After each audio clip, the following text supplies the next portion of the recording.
Welcome back to part 5 of A History of Yankee Stadium. If you missed the earlier parts, click the card in the corner to watch them and get caught up. Thank you for being here, and let's dive in.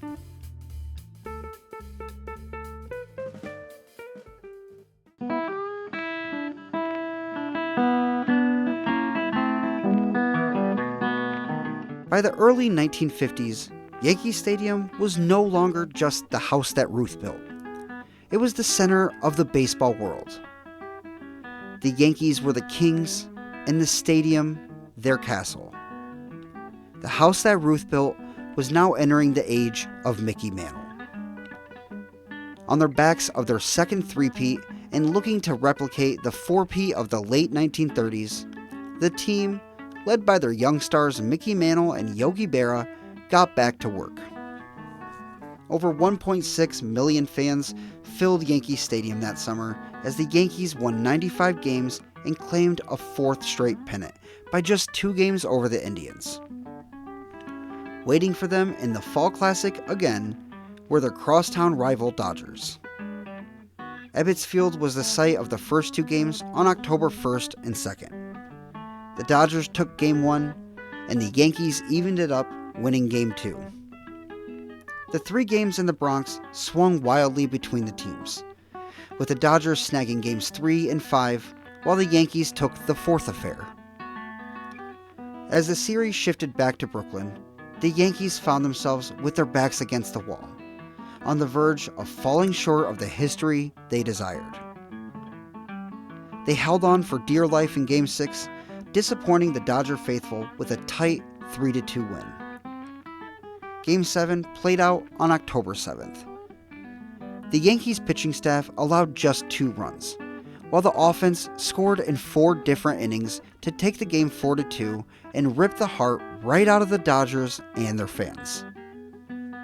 A 4th consecutive championship was returning to Yankee Stadium for the 2nd time, something baseball had never seen before. History had been seized. The 1952 Yankees would forever be known as the 2nd team to ever four-peat. The mood in the Bronx quickly went from celebratory to focused, as they realized they had an opportunity to win a record-setting 5th consecutive World Series. As reliable as clockwork, the Yankees cruised to a 99-win season, taking their 20th American League pennant by 8.5 games over the Indians. The Yankees once again led the league in attendance, though it dipped slightly to 1.53 million fans. Waiting for them in the World Series for the 4th time in 8 years were the Dodgers. A packed Yankee Stadium hosted Game 1 on September 30th, seeing the Yankees win 9-5. The following afternoon, the Yankees won 4-2, jumping out to a commanding 2-0 series lead. Back in Brooklyn, the Dodgers quickly responded by winning both the 3rd and 4th games of the series before dropping Game 5. The series pivoted back to the Bronx with the Yankees just a win away from securing a historic run of dominance. Hoping to see that monumental win, a packed Yankee Stadium cheered on their ball club. With the score tied 3-3 in the 9th, second baseman Billy Martin singled to center and scored Hank Bauer, walking off the World Series and giving the Yankees an inconceivable 5th consecutive championship. The mighty dynasty of the 1930s wasn't just matched, it was surpassed. No other franchise has ever even come close to winning 5 straight World Series. The Yankees were so dominant that the thrill of playing in the World Series was beginning to lose its shine, just like the copper frieze at Yankee Stadium. In December of 1953, Dan Topping and Del Webb sold Yankee Stadium to Chicago businessman Arnold Johnson. After Johnson purchased Yankee Stadium, he then sold the land underneath it to the Knights of Columbus, while the Yankees continued operating the ballpark under lease. 1954 would be Cleveland's turn at the top of the American League. For 3 consecutive seasons, those being 51, 52, and 53, the Indians finished in second place to the Yankees. Yankees catcher Yogi Berra won his second MVP. Pitcher Bob Grimm won the Rookie of the Year. And for the first time since 1942, the Yankees managed to win over 100 games. Yet, despite the impressive feat, they failed to defend their pennant, falling to an incredible 111-win Indian squad. That is what the standard had become in the American League. In order to take the pennant from the Yankees, you were going to have a historically dominant campaign. The owner of Yankee Stadium, Arnold Johnson, purchased the Philadelphia Athletics in August with the intent to move them to Kansas City. MLB deemed his ownership of the A's and Yankee Stadium a conflict of interest and forced Johnson to sell Yankee Stadium. He immediately began seeking out a buyer, and a year later would end up selling it to a businessman out of Chicago by the name of John W. Cox. Ironically, a 96-win season in 1955 was good enough to reclaim their top spot in the league. Berra was honored with his second consecutive MVP award and third overall, becoming the second Yankee to do so. And Elston Howard made an appearance on April 14th, breaking the Yankees' color barrier and beginning what would be a long career as a Yankee. Hosting 1.49 million fans at their Grand Cathedral, the Yankees looked to disappoint the Dodgers fans in the World Series once more.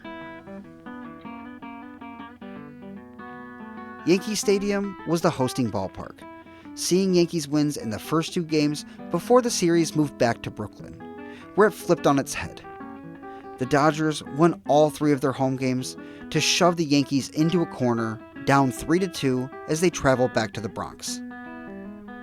The Yankees managed to win Game 6 to hold on for dear life, setting up, for the third time, a winner-take-all Game 7 between Brooklyn and the Bronx. And the third time was the charm for the Dodgers, who shut out the Yankees, finally securing revenge and that elusive championship for the borough of Brooklyn. In their lone World Series victory while in Brooklyn, the Dodgers' Johnny Padres was the first to ever be awarded with a World Series MVP. For 1 year, the winds changed in New York. In the Bronx, it was one of the few years that they fell short of greatness. For Brooklyn, it was everything.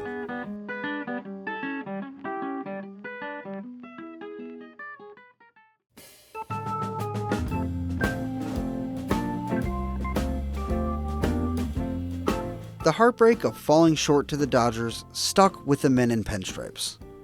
The World Series was theirs, and they were on a mission to reclaim it. Mickey Mantle exploded for 52 home runs and a .353 average, earning the first MVP of his illustrious career. Just under 1.5 million fans witnessed his phenomenal season, as well as another 97-win season for the Yanks, good enough to maintain that spot on top of the league. Their pennant earned them another shot at revenge, as the National League was defended by the Dodgers. Home teams dominated this World Series, with the Dodgers taking Games 1 and 2 in Brooklyn before the Yankees swept all three underneath the oxidized freeze in the Bronx. The third game at Yankee Stadium, Game 5, included one of the greatest single-game performances in World Series history. Yankees righty Don Larson took the mound that day in front of over 64,000 fans and proceeded to sit down all 27 Dodgers batters he faced. It was only the 6th perfect game in Major League history, and the first in 33 years. To this day, it is the only perfect game ever pitched in postseason history. After striking out Dale Mitchell looking to end the game, 70,000 fans stood frozen in disbelief before erupting at the feet. Yogi Berra ran from behind the plate and leapt into Larson's arms, creating one of the greatest images in the history of the sport. Despite the demoralizing dominance of Larson in Game 5, the Dodgers responded with a 10-inning, 1-0 thriller to keep their hopes afloat. But the Yankees scuttled those hopes the next day, with a 9-0 thumping in Brooklyn. Don Larson was given the series MVP, and just like with the Giants, the final World Series between Brooklyn and the Bronx was claimed by the Yankees. The 1957 season at Yankee Stadium was a near replica of the year before, with the Yankees winning one more game and hosting 6,000 more fans than in 1956. Superstar center fielder Mickey Mantle was honored with his second consecutive AL Most Valuable Player. Utility player Tony Kubek won the Rookie of the Year, and the ball club cruised their way back to an American League pennant. Meeting a new foe in the World Series, this time they matched up with the Milwaukee Braves. With the American League hosting the series that year, Games 1 and 2 were in the Bronx with the teams splitting them, before the Braves would take 2 out of 3 at County Stadium in Milwaukee. Back in New York, the Bronx Bombers held on in Game 6 to find themselves in yet another World Series Game 7. Over 61,000 fans attended that winner-take-all game, only to watch the Yankees fall silent at the plate. The stadium fell silent too, as the Braves celebrated on the now legendary field. Following the season, both the Dodgers and the Giants moved out west. New York's other baseball cathedrals had been abandoned, leaving Yankee Stadium both a literal and symbolic monolith. Once the new kid on the block that nobody took seriously, the New York Yankees were now the only Major League franchise left in New York. The endurance of both the stadium and the ball club stood as a testament to the Yankees' lasting success. The Yankees bounced back in 1958. They won the pennant and another shot at the Braves. With the National League holding home field advantage, this series, like the year before, went the full 7 games. But unlike 1957, the Yankees finally got the upper hand, bouncing back from a 3-1 series deficit to shock the Braves fans in Milwaukee for Game 7. Bob Turley, who was awarded the Major League Cy Young Award for the season, was named the series MVP, and the Yankees' dominance over the sport continued forward. The Yankees only managed to finish in 3rd place in 1959, a rare occurrence for the ever-winning ball club. The 1950s became the most dominant decade any franchise had ever produced. Millions passed through Yankee Stadium's gates, witnessing MVP seasons, rookie sensations, and championship celebrations that began to feel inevitable. But the 1960s would remind both the Yankees and their stadium that history never stops moving forward. The 1960 New York Yankees avenged their failures from 1959 by reclaiming the American League pennant and earning a spot in the World Series against the Pittsburgh Pirates. Yankee Stadium also played host to one of the 2 MLB All-Star games that summer. Yes, there was a period in which 2 All-Star games were played, and this one at Yankee Stadium was the second one of the 1960 season. 5 Yankees made the starting lineup, playing in front of 38,362 fans at their home stadium, but ultimately falling to the National League 6-0. Following the season, the World Series was hosted by the Pirates, going the full 7 games and giving the baseball world one of the greatest finishes the sport would ever see. Down 9-7 on the road going into the 9th inning of Game 7, the Yankees managed to score 2 and knot things up. Pirates second baseman Bill Mazeroski led off the bottom of the inning and smacked a line drive home run off of Yankees lefty Ralph Terry. The Pirates beat the Yankees on the only Game 7 walk-off home run in World Series history. Following the season, Casey Stengel was fired, with his age being the alleged cause, being replaced by former Yankees catcher Ralph Houck. Angry from their disappointing finish from 1960, the Yankees tore through the 1961 campaign, with Whitey Ford winning the Major League Cy Young Award, and the team winning 109 games before dominating the Cincinnati Reds in the World Series in just 5 games, with Whitey Ford leading the way as Series MVP. The 1961 regular season at Yankee Stadium was one of the most exciting in the history of the game, as Yankees outfielders Roger Maris and Mickey Mantle traded home runs throughout the summer in an effort to surpass Babe Ruth's single-season record of 60, set 33 years prior. Over 1.7 million fans attended games in an effort to witness history. Every afternoon that summer, Yankee Stadium filled with anticipation as fans watched Mantle and Maris inch closer to Ruth's legendary mark.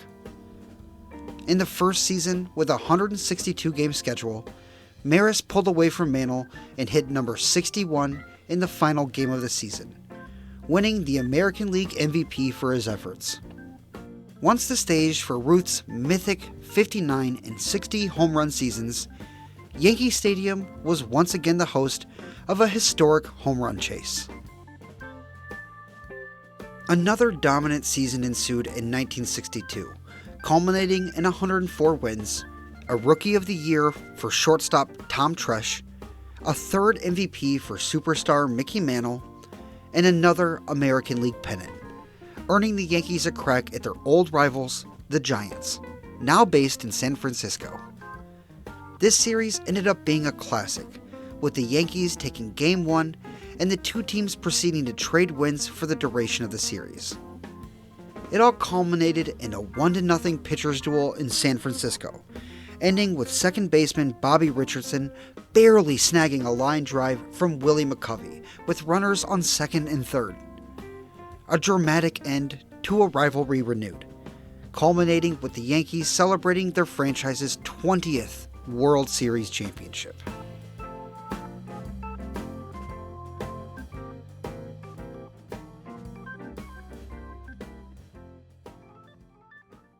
Thank you for watching The Bad Baseball Fan.